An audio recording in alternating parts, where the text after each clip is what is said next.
2023, the gentleman from California, Mr. Takano, is recognized for 60 minutes as the designee of the Majority Leader. Thank you, Madam Speaker. I ask unanimous consent that all members have 5 legislative days to revise and extend their remarks and include extraneous material on the topic of the special order. It is an honor to host this special order. Without objection.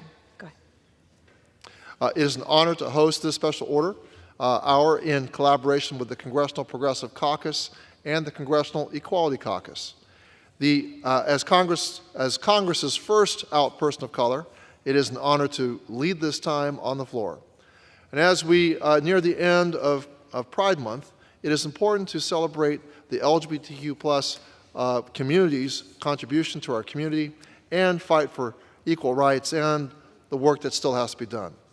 I'm proud to be joined by several of my colleagues in the House and appreciate their commitment to the LGBTQ+ community. Last year, I was joined by Leader Hakeem Jeffries and the co-chairs of the Congressional Equality Caucus and the LGBTQ+ activists to reintroduce the Equality Act. We stood together in solidarity on the shoulders of many pioneers of the LGBTQ+ movement to demand equal protections for LGBTQ+ people. Former Congressman David Cicilline entrusted me with this landmark piece of legislation that would prohibit discrimination based on sex, sexual orientation, or gender identity. And I take that responsibility very seriously. The Equality Act was passed twice under the leadership of Speaker Emerita Nancy Pelosi, and today it has the support of every House Democrat. The story of LGBTQ equality is not complete without the passage of this legislation. From the Stonewall riots in 1969 to protest over the over-policing and criminalization of the LGBTQ community, to the lives lost to the AIDS crisis, to the heroes of this moment like Marsha P. Johnson and Harvey Milk, our community has endured adversity, prejudice, and bigotry. Unfortunately, the ugliness of hatred persists.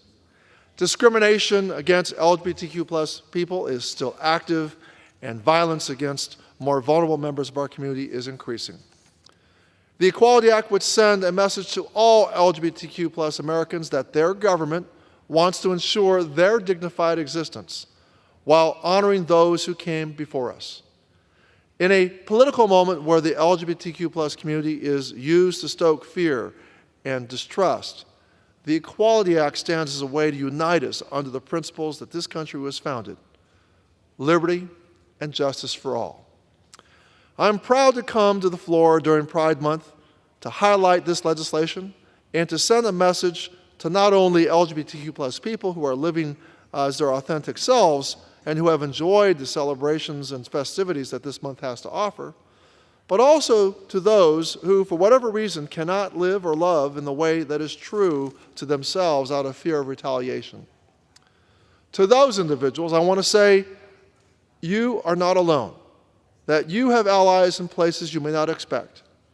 You have allies in the nine out members of the House of Representatives, and you have allies in all of the vice chairs and members of the Congressional Equality Caucus. We cannot wait for the day when LGBTQ+ people don't have to make the impossible choice of choosing safety over living authentically. And while I cannot remedy every situation or make every American understand the fear many LGBTQ+ people live in, I can ensure the federal government does not stand in their way. And that's why we need the Equality Act, for dignity for a group who has historically been suppressed and continues to be the target of attacks. We will not stop until this goal is achieved. We will not go back. We will keep fighting. And now, I'd like to yield to my very good friend from Illinois, a deputy whip for the Progressive Caucus and Equality Caucus member as well, Representative Chuy Garcia. Thank you, Mr. Takano and Madam Speaker. Today, I rise in celebration of Pride Month the LGBT plus community, and to raise awareness on National HIV Testing Day. Queer, Latino, and Black communities have been disproportionately impacted by the HIV/AIDS epidemic and continue to make up the majority of newly diagnosed people compared to their white counterparts. For many, this disparity is compounded by obstacles like poor transportation access, language barriers, and racial discrimination in healthcare, lack of family support, and the fears of deportation. If they seek treatment, to name a few. Make no mistake, comprehensive and inclusive care is a matter of life and death for our communities. While we celebrate the resilience and the beauty of the LGBTQ plus community, I'm proud to join my Democratic colleagues in opposition to Republican attempts to gut funding for life-saving HIV/AIDS programs, and in solidarity with organizers fighting for a pro-equality agenda across America. Thank you, and I yield back.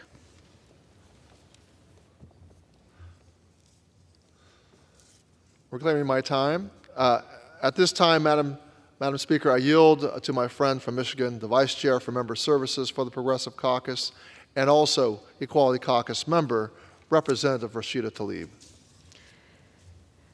There is a mental health crisis among our LGBTQ plus youth in our country. And far too many of our young people are struggling right now to access the care they need and deserve. We know that very much right-wing politicians, including many in this chamber, continue to carry out relentless attacks, just unbelievable attacks on our LGBTQ plus people, and push for discriminatory policies.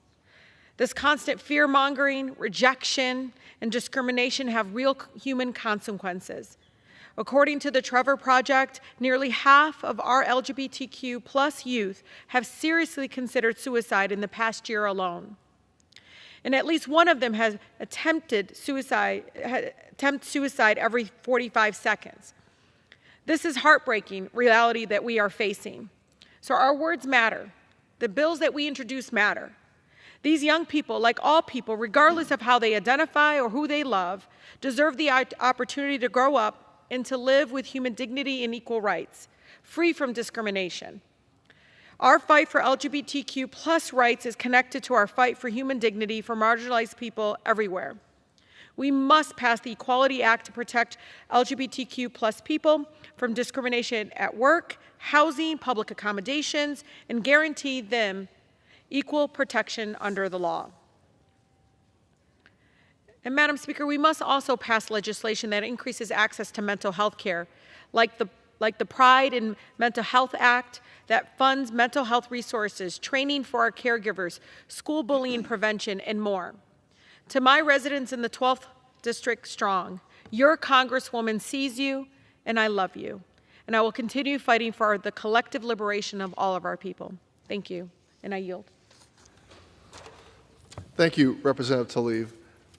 At this time, Madam Speaker, I yield to my good friend from the state of Vermont, Equality Caucus Co-Chair and Progressive Caucus Vice Chair for new members, Representative Becca Balint. Thank you so much to the gentleman from California, Mr. Takano. And Madam Speaker, I rise today to start with a reflection. When I was in high school, I knew exactly what I wanted to do. I wanted to go into politics. I was good in front of a room. I loved talking about policy. I wanted to make a real difference in the lives of Americans. So clear. I knew my path. But I also thought that was just a pipe dream because, first of all, I knew nobody in my family who had ever run for office. I didn't know the first thing about doing that. But I also knew at that time in high school that I had no role models for how to serve as an openly gay leader, politician. So I put that away and actually didn't run for office until I was in my 40s because I didn't see a way forward on that, because there was just so much homophobia, so much vitriol from within my community, sometimes within my own family.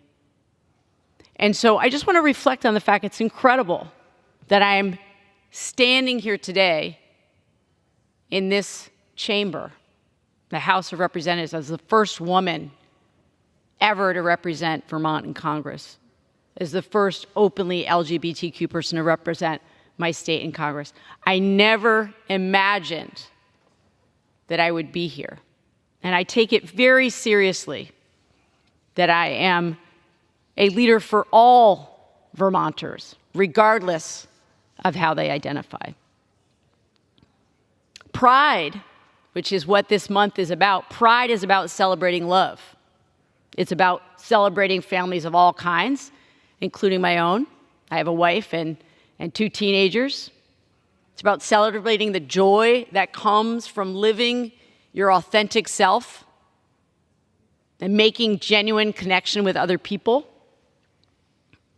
But pride is also a reminder that we must remember the history that brought us here today, of the political struggle that secured so many of our rights, and also the path we still must walk in order to get to true equality.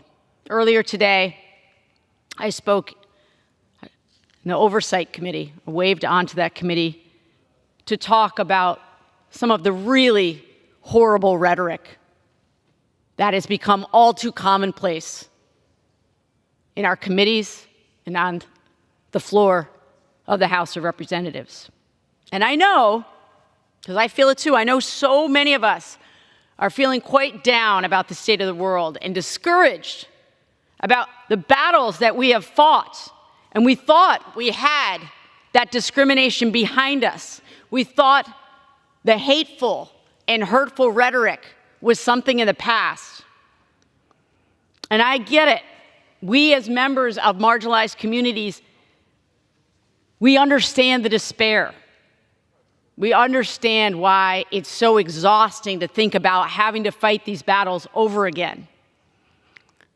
But we do not have the luxury of losing hope or giving in to cynicism. As I say often, cynicism is the voice of the status quo.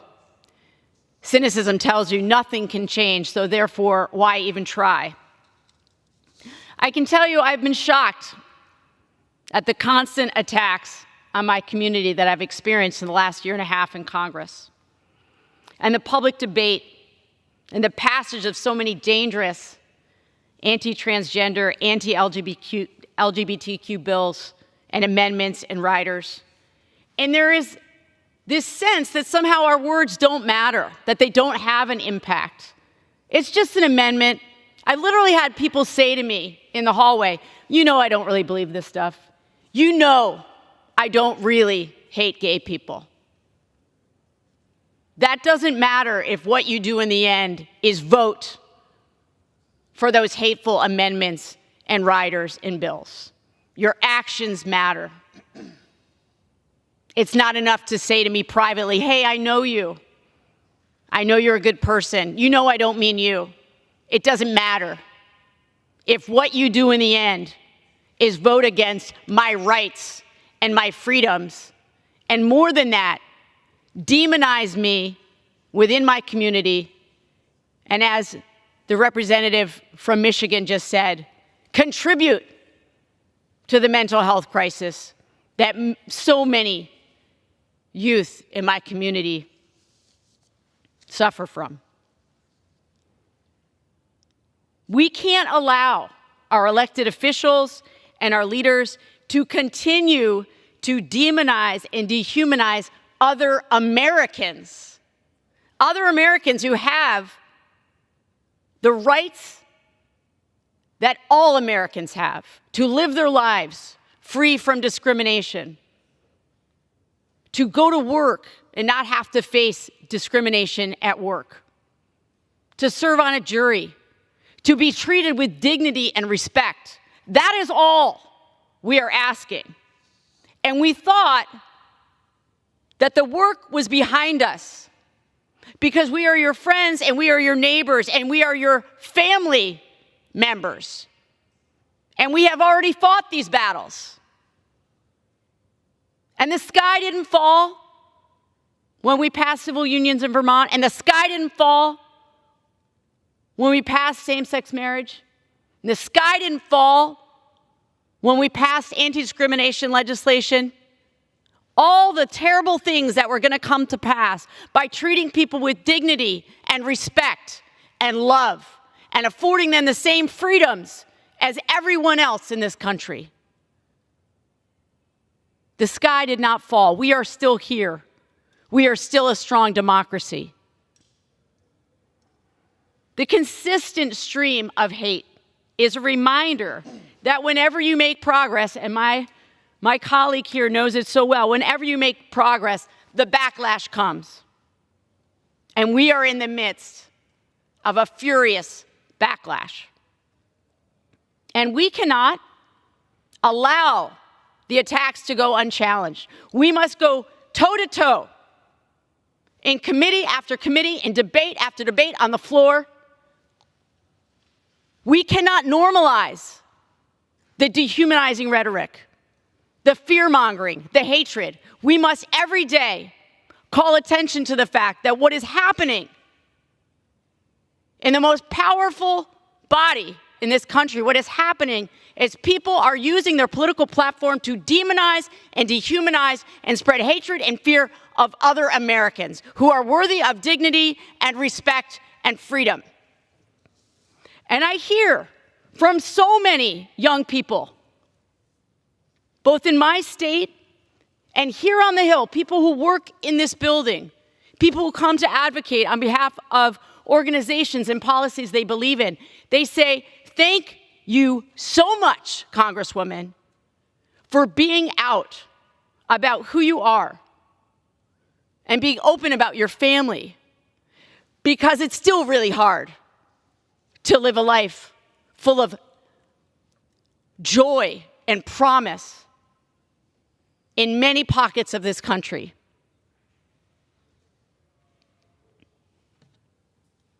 We risk lives when we don't stand up clearly and loudly against discrimination, against trans people, against queer people, against people who are just different. We have forgotten that everyone in our community, regardless of gender identity, regardless of background, is worthy of dignity and respect and should be afforded the same freedoms and rights as every other American. So we must be loud, and we must not give an inch. And that's why we're here tonight. We're not going back. It doesn't matter how many amendments you bring up, how many riders, how many bills that are attacking our community. We are not going back. We are not going back in the closet. We're not going to stop being who we are. We're not going to stop showing up with courage and dignity and love, not just for ourselves, but for all the young people who are watching us, who see their leaders demonizing them, who tune into C-SPAN and tune into committee hearings, and they say, I can't believe they're spending their time attacking our community again, when all we want is to live a life of dignity and freedom. Why are they spending their time on this? And I have to say, I don't know. I don't know. This month is about loving and living.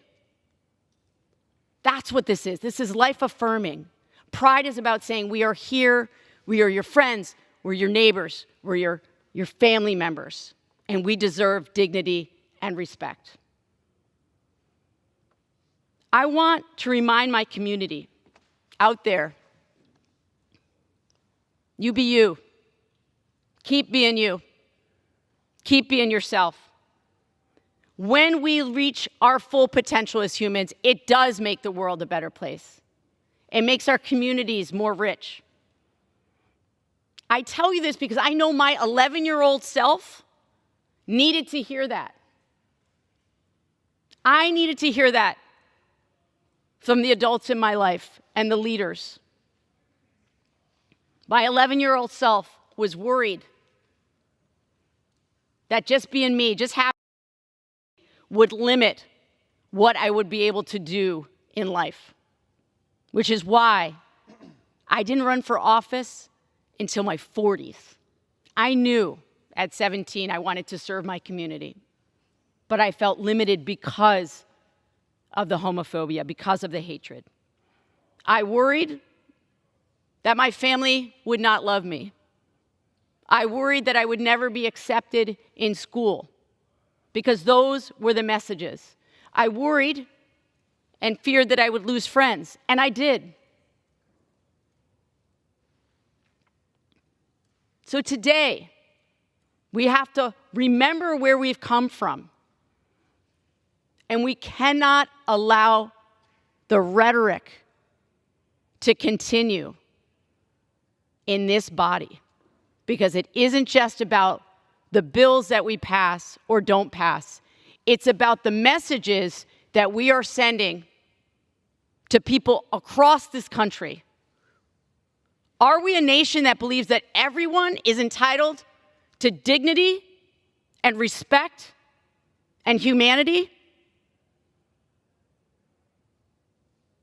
Or are we going to become a nation that continues to scapegoat those in our communities that for some reason we don't understand? So I'm here as a member of Congress. I'm here as a parent. I'm here as a former teacher. It is the honor of my life to serve my state in the U.S. House of Representatives. I could not be more proud. And I'm going to use my voice to stand up for any community that is in danger of having its rights taken away from it. I yield back. I thank the gentlelady from Vermont, and I thank her for her most powerful and righteous voice. I now would like to yield to my good friend from Georgia, a member of the Equality Caucus and a strong advocate for LGBTQ plus equality, a member of the Judiciary Committee, Representative Hank Johnston. Thank you, Representative Takano, for all that you do in upholding human rights, civil rights for everyone in this country, regardless of what your sexual inclination might be. When you really stop and think about it, I mean, we should be beyond judging each other based on who we love. And that's why I'm so happy to say Happy Pride Month to all people out there, because none of us are free if any of us are not free. And it heartens me, Representative Takano, this day and time, 2024, when we see polling that shows that about 8% of adults in this country identify as LGBTQ. And the reason why it's not more is because we've been conditioned and we're afraid, people are afraid to say who they are, because the older that you get, the more you have to lose by revealing who you are. But I'll tell you, it's also heartening that in 2024, in the millennials, among the millennial generation, 30% of our millennials identify as LGBTQ. what that tells you is that, first of all, the older folks have made it such that the young people feel more comfortable in identifying as who they are. They're not steeped in how much I can lose if I come out. They are young enough to not have anything to lose by coming out. And it's actually so much healthier for them than it has been for the older people who have tried to hide, who have felt the need to hide who they are and go through life unhappy, go through life miserable. You know, people should not have to live like that. We should be free. People should be free to be who they are. And so that's what Pride Month is all about, is people being able to come out and say that this is who I am, and I love me for being me. And I love you for being you, even though you may have a different sexual inclination than I have. When we allow license to hatred in our lives, you know, first it starts with, okay, I don't like the blacks. And then it goes, I don't like the Jews. And then I don't like people who keep their hair cut short because they look like Nazis. And then it becomes, I don't like short people. I don't like people who like dogs. So, you know, the more that you allow hate, that you license hate in your heart, the easier it becomes for you to hate people who are different than you. What gives you the authority to judge someone? What gives you the authority to hate on someone and to act in that way? It's just not human. The more we become human, the more we begin to love people for who they are and to recognize that they, regardless of their differences from me, are equal to me. And so Pride Month is all about people feeling good about themselves. It's all about challenging folks who have hatred in their heart to remove that hatred. And it's all about sending the message that the march for humanity will continue regardless of whether or not you keep hating or not. And so with that, I will just say that I'm happy to stand with my LGBTQ plus brothers and sisters throughout this country and the world. I'm happy to stand with you in this month, which is Pride Month. Happy Pride Month. Thank you. And I yield back. I thank the gentleman from Georgia for his kind and warm and righteous words. I now would like to yield to my friend from New Jersey, a member of the Equality Caucus and a strong advocate for LGBTQ plus equality, Representative Josh Geiderhammer. Thank you so much. Madam Speaker, happy Pride to all. I rise tonight in support of LGBTQ plus equality, a domain in which we've made so much progress, and I'm so grateful for that, but we know we have a long way to go. I want to thank Congressman Takano for his phenomenal leadership, his friendship, what he does on the Equality Caucus as co-chair, and what he does in the halls of Congress every day, standing up to hatred, fighting for doing right, and for, of course, coordinating tonight's Pride Month special. Thank you so much. Yesterday was Equality Day, the anniversary of 3 Supreme Court decisions that transformed LGBTQ plus rights here in our great country. Lawrence v. Texas, U.S. v. Windsor, and Obergefell versus Hodges. And just over 2 decades, we made a century's worth of progress. Unbelievable progress in a short period of time, decriminalizing homosexuality and guaranteeing marriage equality nationally. And yet, in the midst of this monumental progress, there are forces here in the halls of Congress and in state legislatures across our country that want to pull us backward and go after Americans for who they love. So far this year, the ACLU is tracking 515 anti-LGBTQ plus bills in our state legislatures, embedding hate and cruelty into the letter of their laws. LGBTQ+ rights are personal for me, as they are for many people in Congress and for Americans across our country.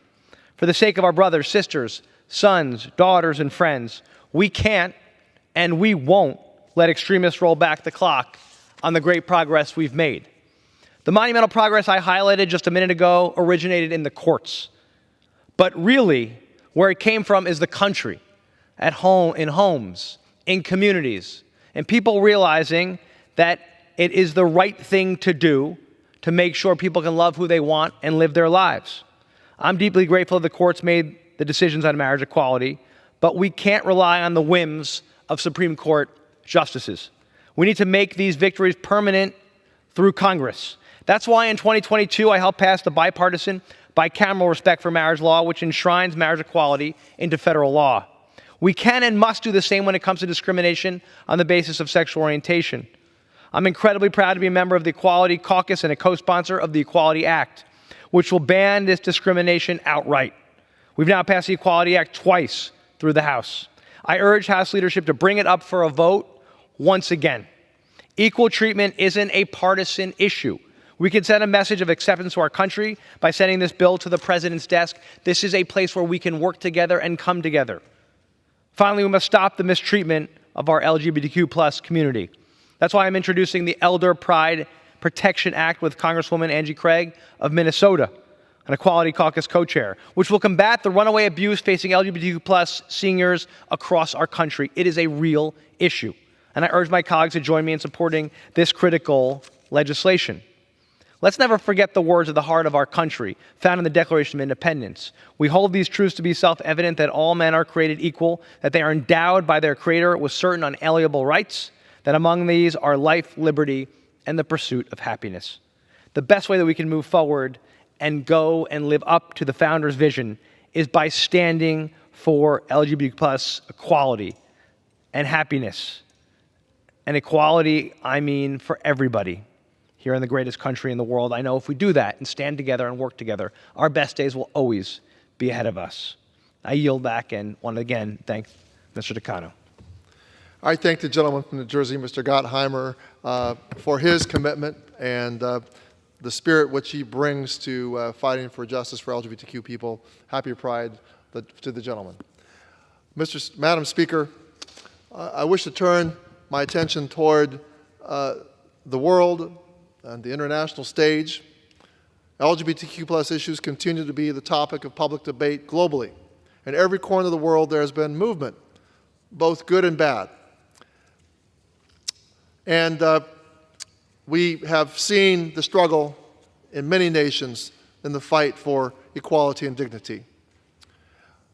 On a very positive note, we see in the nation of Greece the legalization of same-sex marriage, making Greece the first Christian Orthodox country to pass such a measure. Taiwan is making historic strides toward equal rights for the LGBTQ+ community. In 2019, on the International Day Against Homophobia, Transphobia, and Biphobia, Taiwan became the first country in Asia to legalize same-sex marriage.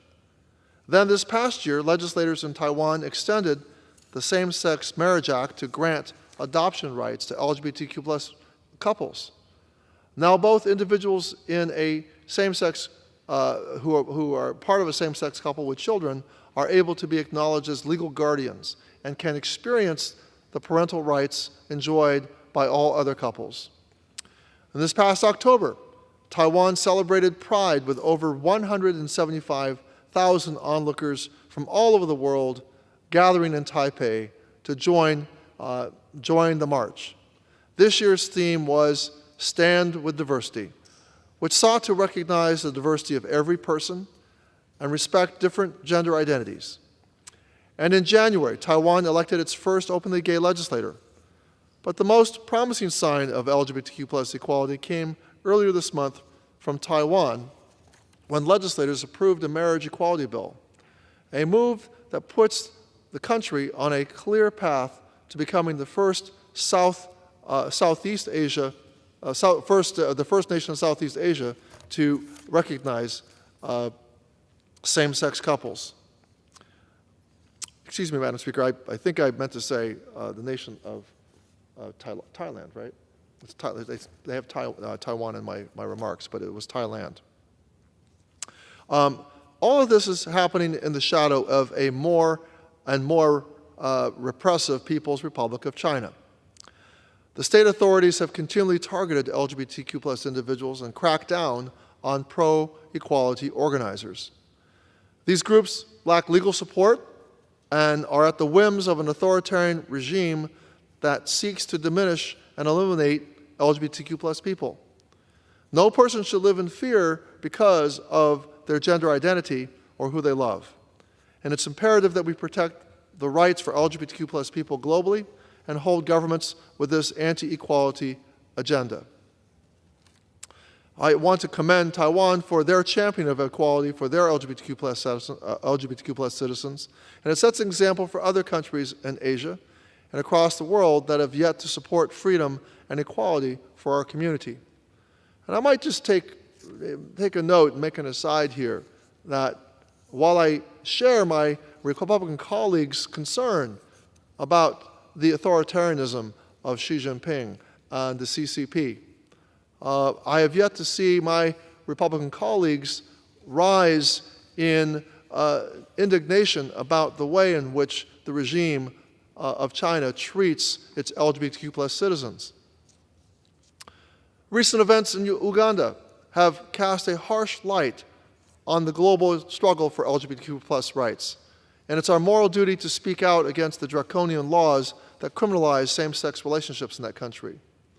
More than a year ago, Uganda enacted one of the world's harshest anti-LGBTQ laws, criminalizing same-sex conduct with punishments that include life imprisonment and even the death penalty for aggravated homosexuality, whatever that might mean.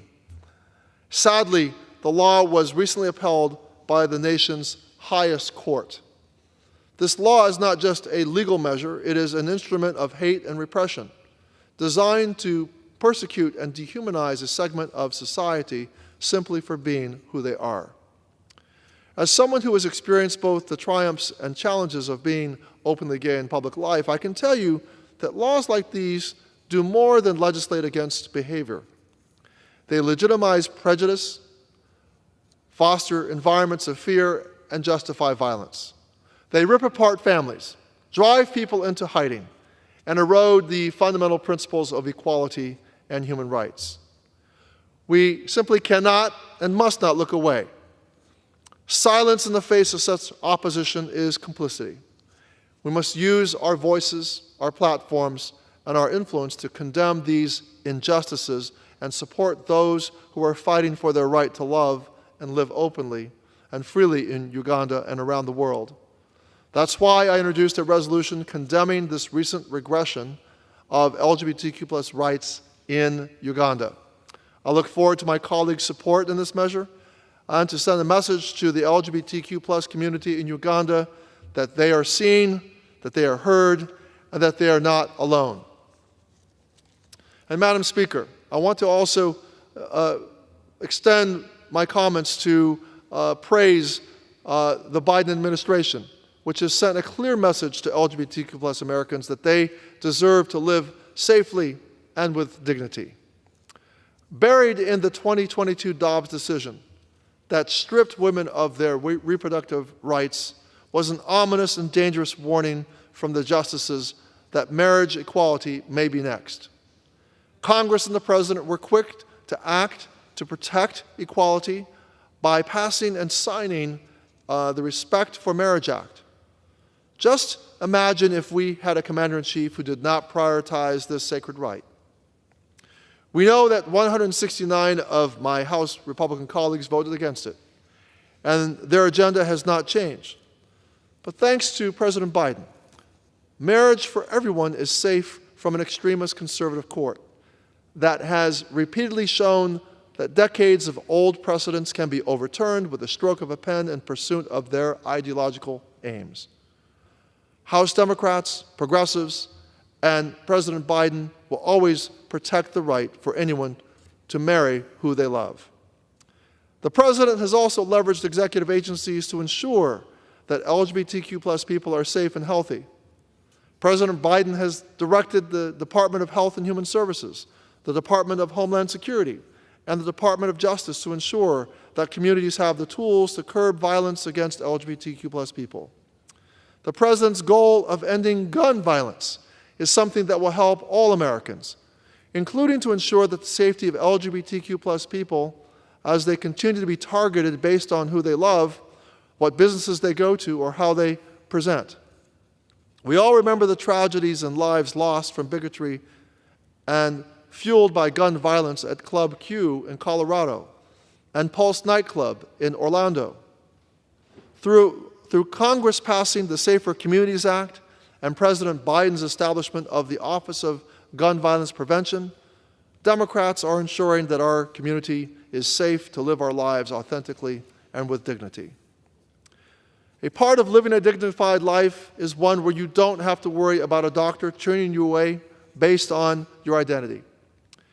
The Biden administration advanced civil rights protections for patients by barring health providers and insurers receiving federal funding from discriminating against those seeking care on the basis of gender identity or sexual orientation. Reversing this Trump-era license to discriminate comes as LGBTQ plus people face unprecedented attacks on their right to health care.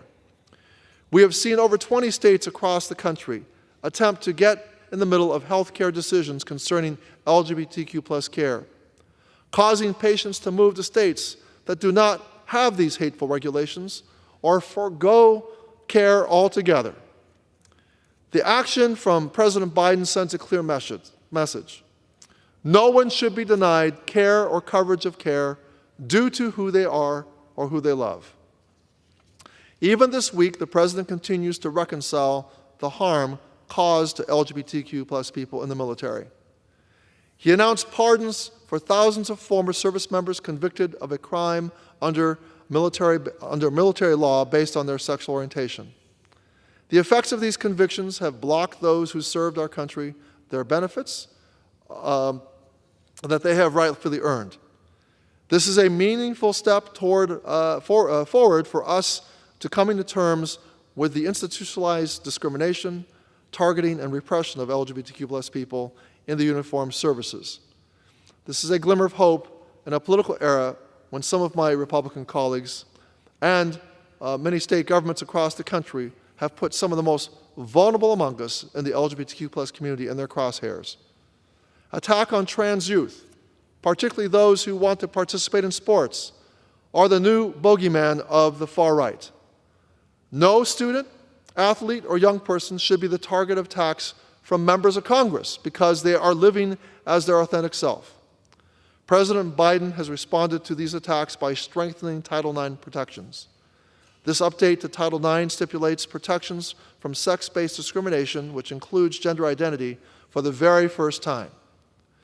All of these actions recognize the dignity of LGBTQ+ people and the community, a group that has experienced relentless attacks from my Republican colleagues in Congress. We did not ask to be targets of the far right. We did not ask for our personal lives to be the topic of national debates. What we do ask for is respect and the privilege to live as we are, without fear, something that non-LGBTQ people have never had to consider. I am proud to come to the floor today to highlight the things this administration has done. But our fight is not over until no one is targeted or retaliated against for being who they are. And that's why the Equality Act needs to be taken up, passed, and signed by President Biden to take an even larger step into the future of true equality for everyone, regardless of the zip code in which they live. So, Madam Speaker, in the summer of 1974, I was glued to the television set in my grandfather's living room. My grandfather at the time lived across the street from where I lived. He was an immigrant grandfather, as we say, as in the Japanese language, it's known as, his generation is known as the Issei, or first generation. I was watching on the public television station Representative Barbara Jordan give her remarks during the House Judiciary Committee's hearing on the Nixon impeachment. I believe I was 13 years old at the time. Her eloquent and impassioned speech on the solemn nature of impeachment and the role of Congress in those proceedings made a deep impact on me, as it did for many others. She, in fact, became a national figure because of her role in giving her opening speech. And she said in her very memorable speech, quote, that her faith in the Constitution is whole, it is complete, and it is total, end quote. Her conviction was present to all, and it made an indelible mark on me. It inspired me to pursue public service, and it inspired me to study the art of wordsmithing and rhetoric with the hopes of one day having the same command of language that she did. That journey led me to pursue a career in education. I returned home to Riverside, California, and began teaching in the nearby community of Rialto in the Rialto Unified School District in 1988. Ask any teacher and they will say it is their students, the young, the curious minds that inspire them to strive for greatness in and out of the classroom. This is the same in my story when my students approached me to start the very first gay-straight alliance at that school. Their bravery and clarity of purpose inspired me to run for Congress for the third time in 2012. I had run for the first time in 1992 and again in 1994. And in fact, in 1994, I'd been outed by my opponent. And when my students came to me in 2009, several months after the passage of Proposition 8, and I might say that Proposition 8 was the statewide initiative that overturned the ballot initiative, overturned the California Supreme Court decision that granted same-sex couples the right to marry. The people of California did this in the 2008 election at the same time that they gave President Barack Obama nearly a 20-point margin of victory. A much narrower victory was given to Proposition 8, which overturned marriage equality in California. My students were in a slingshot moment. They surprised me. They came to me and said, Mr. Takano, many kids at our school are upset about the injustice of Proposition 8, and they're mad, and they want to start a gay-straight alliance. What was amazing to me was that over 100 kids turned up in my classroom for that first organizing meeting. And it began to make me think that, that another run for Congress was something that I should start thinking about. That my experience in 1992 and 1994, 1992 almost winning against my opponent, and 1994 being a year in which I was attacked for being gay and homophobic attacks were used. I found that in 2012, I was surrounded by family, loved ones, and supporters as I was elected to Congress, making me the first out person of color to be elected to the House of Representatives. My story is not all that unique. There are still LGBTQ plus people whose queerness is used against them, whether it is being outed or otherwise forced to stay in the closet for longer. Pride Month and the idea of pride reminds us that it isn't always the case that an out gay Asian man could come to the floor of the House of Representatives and stand alongside his colleagues to celebrate his identity. It wasn't always the case that bills like the Equality Act could be introduced and nevertheless passed out of committee and out of a chamber of Congress, let alone twice. We have made so much progress, but there is still so much more to do. There are still members of our community being targeted, harassed, and diminished by those with hatred in their hearts. So while the journey to full equality for the LGBTQ plus community is long and winding, and I stand here on the floor of the House of Representatives with clear eyes, proud of the progress we have seen in the past decade and beyond, along with a faith in the Constitution that is whole, that is complete, and that is total. Madam Speaker, just a few miles from here is the Congressional Cemetery. There is a silent protest happening.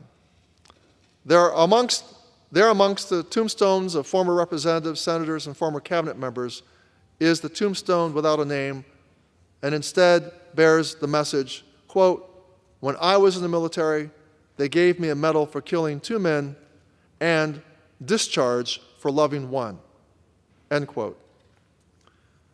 Leonard Matlovich is laid to rest there, a Vietnam veteran who rose to fame in 1975 by becoming the first gay service member to publicly reveal his sexuality, challenging the military's long-standing ban on LGBTQ plus people. And after meeting with famed gay rights activist Frank Kameny in D.C., Matlovich hand-delivered a letter to his commanding officer declaring his sexual identity. Despite years of exemplary service and multiple tours of duty in Vietnam, which included a Bronze Star and a Purple Heart that he had earned after nearly being killed by a landmine, he was discharged. 13 years later, Leonard passed away from HIV/AIDS after years of advocacy, bravery, and being a voice for LGBTQ plus service members serving during Don't Ask, Don't Tell. Our nation failed Leonard and the estimated 114,000 service members who were discharged on the basis of their sexual orientation between World War II and 2011. The repeal of Don't Ask, Don't Tell came 13 years ago, but the hurt, shame, and legacy of this rule lives on in the form of missed benefits and harassment. As ranking member of the House Committee on Veterans Affairs, I've heard stories from former service members who either ended their service early or were discharged due to who they loved. To date, there has been no congressional-led effort to investigate the historic and ongoing impacts of discriminatory military policies on LGBTQ plus service members and veterans. That's why I've introduced legislation to establish a commission to collect facts and testimonies, while also providing recommendations to Congress, VA, and the Uniformed Services on how to move forward from these harmful policies. There are currently 250,000 active duty LGBTQ plus service members and over 1.5 million LGBTQ plus veterans receiving health care from VA. But there continues to be a pervasive lack of data collection on LGBTQ service members and veteran populations, and an absence of education on the LGBTQ plus community who serve in uniform. I stand ready to pass this legislation so that even more veterans can experience the world-class care that all veterans are entitled to through the VA. I just want to say in closing that Pride Month is a time for celebration, but is also time for action. I want to thank all the speakers who joined in this special order hour and to pay tribute to the LGBTQ plus community and to enunciate the work that is left to do. Our speakers today have made clear the progress that we have made, but also the work that we still need to do in order to achieve full equality. This month, and every month, the Congressional LGBTQ plus Equality Caucus stands in solidarity with LGBTQ plus people throughout the country and around the world. We will never stop fighting for your rights. And with that, Madam Speaker, I yield back.